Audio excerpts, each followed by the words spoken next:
حضرت ابو بکر صدیق رضی اللہ تعالی عنہ رسول اللہ صلی اللہ علیہ وآلہ وسلم کے خلیفہ ہیں۔ آپ کا نام نامی، اسم گرامی اور آپ کا نسب مبارک عبداللہ بن ابی قحافہ، عثمان بن عامر بن عمر بن کعب بن سعد بن طیب بن مرہ بن کعب بن لوی بن غالب القرشی ہے۔ آپ رسول اللہ صلی اللہ علیہ وآلہ وسلم کے ساتھ مرہ بن کعب سے جا کر ملتے ہیں۔ امام نووی نے تہذیب کے اندر آپ کا نام اور حضرت ابو بکر صدیق رضی اللہ تعالی عنہ کا اسم مبارک عبداللہ لکھا ہے اور یہی صحیح ہے۔ امام طبرانی نے قاسم بن محمد سے روایت کی ہے کہ انہوں نے حضرت سیدنا ابو بکر صدیق رضی اللہ تعالی عنہ کا اسم مبارک حضرت عائشہ صدیقہ رضی اللہ تعالی عنہا سے دریافت کیا۔ حضرت عائشہ رضی اللہ تعالی عنہا نے فرمایا کہ میرے دادا جان عثمان کے 3 بیٹے تھے، جن میں سے میرے ابا جی کا نام عبداللہ بن عثمان تھا۔ صدیق لقب کی وجہ ابن اسحاق نے حضرت حسن بصری رحمت اللہ علیہ سے روایت کرتے ہیں کہ شب معراج کے دوسرے دن آپ کا صدیق لقب مشہور ہوا، جس کو مستدرک للحاکم کے اندر حضرت عائشہ صدیقہ رضی اللہ تعالی عنہا سے روایت کیا جاتا ہے کہ مشرکین عرب نے جب حضرت ابو بکر صدیق رضی اللہ تعالی عنہ کو آ کر یہ کہا کہ آپ کو کچھ علم بھی ہے کہ آپ کے دوست کیا کہتے ہیں، تو سیدنا صدیق اکبر رضی اللہ تعالی عنہ نے پوچھا کہ میرے دوست کیا کہتے ہیں؟ تو مشرکین نے کہا کہ وہ کہتے ہیں کہ میں راتوں رات بیت المقدس اور پھر بیت المقدس سے آسمانوں کی اور جنت اور جہنم ان تمام بلندیوں کی جو ہے وہ سیر کر کے آیا ہوں، اور جب واپس آیا ہوں تو میرا بستر جو ہے وہ ابھی تک گرم تھا، اور جس دروازے سے میں گزر کر بیت المقدس میں گیا اور باقی سفر کیا اس کی جو کنڈی تھی وہ ابھی تک ہل رہی تھی۔ تو سیدنا صدیق اکبر رضی اللہ تعالی عنہ نے برجستہ مشرکین کے سامنے یہ جواب ارشاد فرمایا کہ اگر وہ اس سے بھی آگے کی بات کرتے ہیں تو میں ان کی تصدیق کرتا ہوں۔ حضرت ابو بکر صدیق رضی اللہ تعالی عنہ رسول اللہ صلی اللہ علیہ وآلہ وسلم کی پیدائش سے 2 برس اور چند مہینے بعد میں پیدا ہوئے، اور جب آپ کا انتقال ہوا اس وقت سیدنا صدیق اکبر رضی اللہ تعالی عنہ کی عمر مبارک 63 سال تھی۔ سیدنا صدیق اکبر رضی اللہ تعالی عنہ کا حلیہ مبارک حضرت عائشہ صدیقہ رضی اللہ تعالی عنہا سے روایت ہے کہ آپ کا رنگ بالکل گورا چٹا، چھریرا بدن اور رخسار مبارک ذرا اندر دبے ہوئے تھے، قد جھکا ہوا تھا، آپ کا پائجامہ نیچے کو کھسک جاتا تھا، چہرے کی جو رگیں ہیں وہ بالکل ظاہر، نمایاں اور واضح نظر آتی تھی، پیشانی بلند تھی اور انگلیوں کی جڑیں گوشت سے خالی تھی۔ آپ مہندی کا حزام استعمال فرماتے تھے۔ آن حضرت صلی اللہ علیہ وآلہ وسلم سید عالم نور مجسم شفیع معظم صلی اللہ علیہ وآلہ وسلم کے ساتھ آپ کی جو محبت اور آپ کی جو رفاقت ہے اس کے بارے میں تمام علماء کہتے ہیں کہ جس وقت سے آپ ایمان لائے اور ایمان لانے کے وقت سے لے کر آقا کریم علیہ السلام کے وصال فرمانے تک کبھی بھی سیدنا صدیق اکبر رضی اللہ تعالی عنہ سفر و حضر میں آقا کریم علیہ السلام سے جدا نہیں ہوئے، البتہ حج اور غزوہ کے لیے ضرور آپ علیحدہ ہوئے، حتیٰ کہ اللہ اور اس کے رسول کی خوشنودی کے لیے آپ نے حضور نبی کریم صلی اللہ علیہ وآلہ وسلم کے ساتھ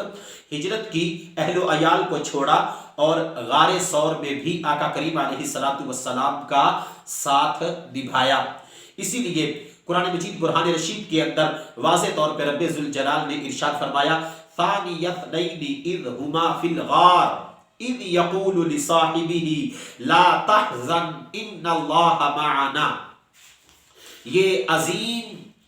جو اعزاز ہے کہ قرآن مجید برہان رشید کے اندر رب ذوالجلال نے سیدنا صدیق اکبر رضی اللہ تعالی عنہ اور آقا کریم علیہ السلام کی عظمت کو بیان کیا۔ آپ کی شجاعت اور آپ کی بہادری کے کثیر قصے مشہور ہیں۔ ہم ان میں سے صرف ایک قصہ اور ایک واقعہ آپ کے سامنے حضرت علی المرتضیٰ شیر خدا رضی اللہ تعالی عنہ کی زبانی جو مشہور ہے اس کو بیان کر رہے ہیں۔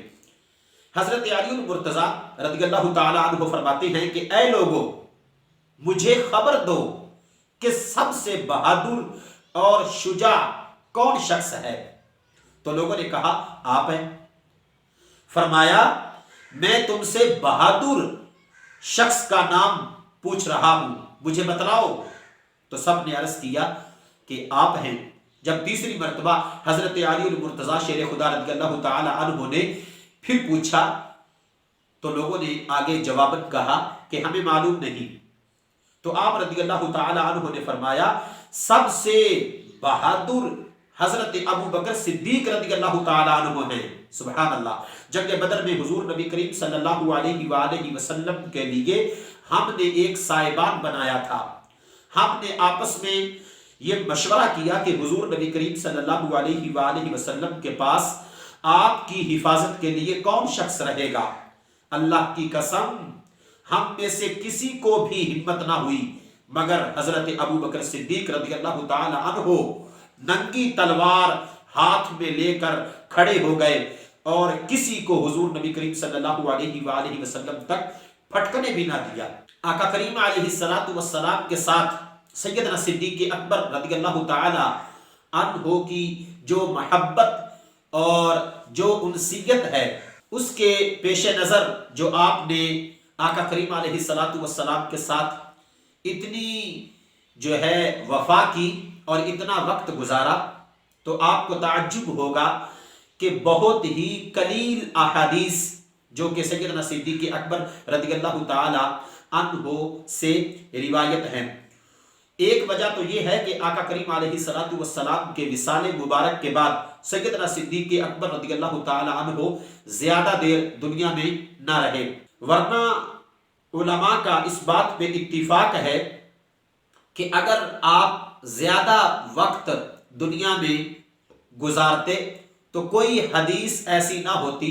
کہ جس میں حضرت ابو بکر صدیق رضی اللہ تعالی عنہ کی سند نہ ہو۔ سیدنا صدیق اکبر رضی اللہ تعالی عنہ کی شان میں قرآن مجید برہان رشید کے اندر رب ذوالجلال نے متعدد آیات کا نزول فرمایا، جیسا کہ قرآن مجید برہان رشید میں ہے ثانی اثنین اذ ہما فی الغار اذ یقول لصاحبہ لا تحزن ان اللہ معنا۔ دوسرے مقام پہ واللیل اذا یغشا سے لے کر ان سعیکم لشتی۔ حضرت عبداللہ بن مسعود رضی اللہ تعالی عنہ روایت کرتے ہیں کہ جب حضرت ابو بکر صدیق رضی اللہ تعالی عنہ نے امیہ بن خلف سے حضرت بلال حبشی رضی اللہ تعالی عنہ کو ایک چادر اور 400 درہم کے عوض میں خرید کر آزاد کر دیا تو اس وقت ان آیات کا نزول ہوا۔ حضرت عبداللہ بن زبیر رضی اللہ تعالی عنہ فرماتے ہیں کہ حضرت ابو بکر صدیق رضی اللہ تعالی عنہ کا مکہ معظمہ میں یہ معمول تھا کہ جب بھی کوئی ضعیف اور بوڑھی عورت اسلام لے آتی تو آپ اسے خرید کر آزاد کر دیا کرتے تھے۔ امام طبرانی نے حضرت عروہ رضی اللہ تعالی عنہ کی ایک روایت کو نقل کیا ہے کہ حضرت ابو بکر صدیق رضی اللہ تعالی عنہ نے 7 ان آدمیوں کو جن کو صرف اور صرف مسلمان ہونے کے جرم میں تکالیف دی جاتی تھی خرید کر آزاد کر دیا۔ اس پر قرآن مجید برہان رشید کے اندر رب ذوالجلال نے اس آیت کا نزول فرمایا وَسَيُجَنَّبُهَا الْأَتْقَى الَّذِي يُؤْتِي مَالَهُ يَتَزَكَّى۔ امام طبرانی نے اس روایت کو نقل کیا ہے۔ حضرت عائشہ صدیقہ رضی اللہ تعالی عنہا فرماتی ہیں کہ جب تک قسم کے کفارہ کی آیت نازل نہیں ہوئی تھی تب تک ابو بکر صدیق رضی اللہ تعالی عنہ نے اپنی قسم کے کبھی بھی خلاف نہیں کیا، اور اس روایت کو امام بخاری نے بخاری شریف کے اندر بیان کیا ہے۔ حضرت سیدنا علی المرتضیٰ شیر خدا رضی اللہ تعالی عنہ نے فرمایا والذی جاء بالصدق سے مراد حضرت محمد مصطفیٰ صلی اللہ علیہ وآلہ وسلم ہیں، اور صدقہ سے مراد حضرت ابو بکر صدیق رضی اللہ تعالی عنہ ہیں۔ امام ترمذی نے جامع الترمذی کے اندر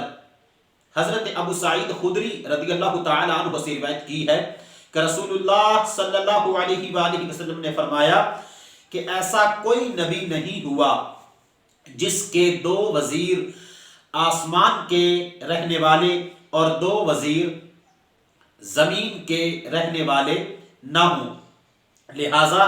میرے 2 وزیر آسمان میں حضرت جبرائیل اور حضرت میکائیل علیہ السلام ہیں، اور زمین کے اوپر میرے 2 وزیر حضرت ابو بکر اور حضرت عمر فاروق رضوان اللہ تعالی علیہم اجمعین ہیں۔ حضرت ابو ہریرہ رضی اللہ تعالی عنہ سے روایت ہے کہ رسول اللہ صلی اللہ علیہ وآلہ وسلم نے فرمایا، جو شخص کسی چیز کا ایک جوڑا اللہ کے راستے میں خرچ کرے گا وہ جنت کے تمام دروازوں سے پکارا جائے گا۔ سیدنا صدیق اکبر رضی اللہ تعالی عنہ نے عرض کیا، یا رسول اللہ صلی اللہ علیہ وسلم، کیا کوئی شخص ان تمام دروازوں سے بھی پکارا جائے گا؟ تو حضور نبی کریم صلی اللہ علیہ وآلہ وسلم نے فرمایا، ہاں، میں امید کرتا ہوں کہ جو شخص ان تمام دروازوں سے پکارا جائے گا ان میں تم بھی ہو۔ صحیح بخاری اور مسلم شریف کے اندر حضرت ابو سعید خدری رضی اللہ تعالیٰ عنہ روایت کرتے ہیں کہ رسول اللہ صلی اللہ علیہ وآلہ وسلم نے فرمایا،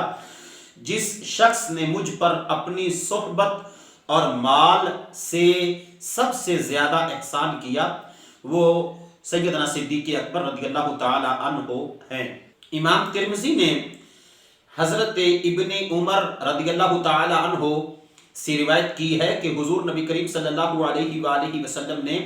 حضرت ابو بکر صدیق رضی اللہ تعالی عنہ سے فرمایا، تم غار میں میرے صاحب اور ساتھی رہے ہو، کوثر پر بھی ساتھ رہو گے۔ حضرت عبداللہ بن عمر رضی اللہ تعالی عنہ کی روایت کی ہوئی یہ جو حدیث مبارکہ ہے، اس کی اسناد ساری کی ساری بالکل صحیح ہیں۔ سید عالم نور مجسم شفیع معظم صلی اللہ علیہ وآلہ وسلم کے وصال مبارک کے بعد سیدنا صدیق اکبر رضی اللہ تعالی عنہ خلیفہ منتخب ہوئے۔ حضرت عمر رضی اللہ تعالی عنہ فرماتے ہیں کہ جب حضور نبی کریم صلی اللہ علیہ وآلہ وسلم کا وصال باکمال ہو گیا تو عرب کے بعض لوگ مرتد ہو گئے اور کہنے لگے، ہم نماز تو پڑھیں گے لیکن زکوٰۃ کی ادائیگی ہرگز نہیں کریں گے۔ تو حضرت ابو بکر صدیق رضی اللہ تعالی عنہ کی خدمت میں حاضر ہو کر میں نے عرض کیا کہ یا خلیفہ رسول، آپ لوگوں کے دلوں کو اپنی طرف متوجہ کیجئے اور ان کے ساتھ نرمی والا معاملہ فرمائیے۔ تو سیدنا صدیق اکبر رضی اللہ تعالی عنہ نے جواب دیا، اے عمر، تم اسلام میں سست پڑ گئے ہو، کس ذریعے سے میں ان کے دلوں کو متوجہ کروں؟ معاذ اللہ، باتیں بناؤں یا جادو کروں؟ افسوس صد افسوس، جناب حضور نبی کریم صلی اللہ علیہ وآلہ وسلم وصال فرما گئے، وحی بند ہو گئی، واللہ جب تک میرے ہاتھ میں تلوار کا قبضہ ہے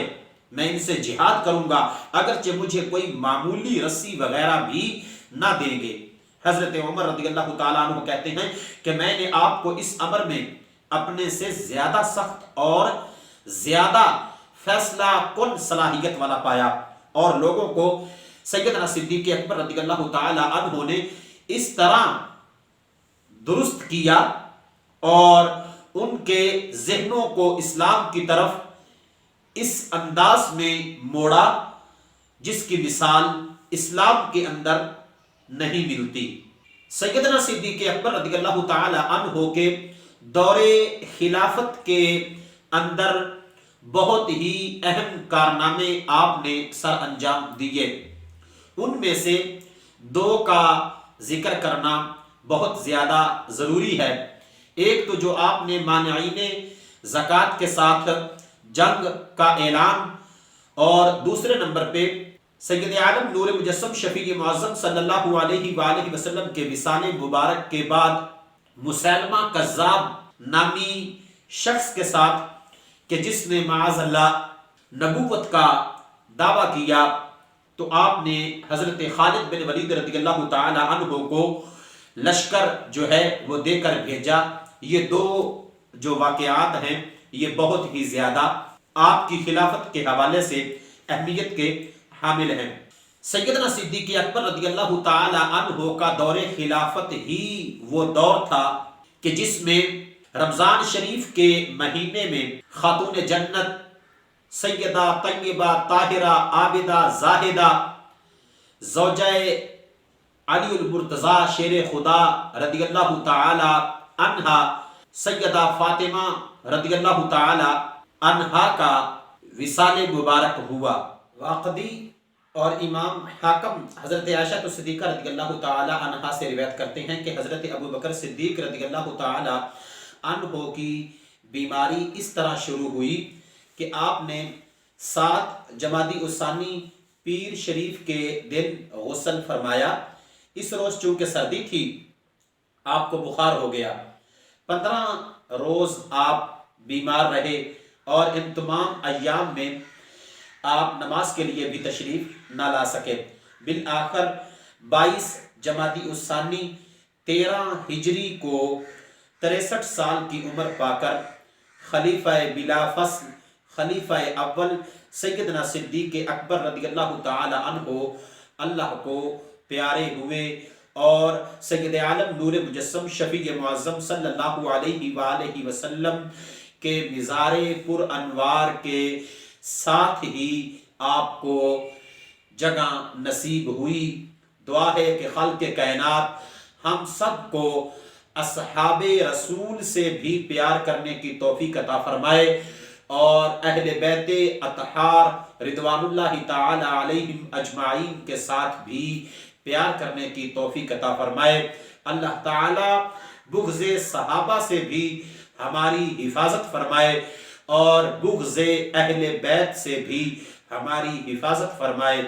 آمین وآخر دعوایا ان الحمد للہ رب العالمین۔ گلی گلی نگر نگر ابو بکر ابو بکر، گلی گلی نگر نگر ابو بکر ابو بکر۔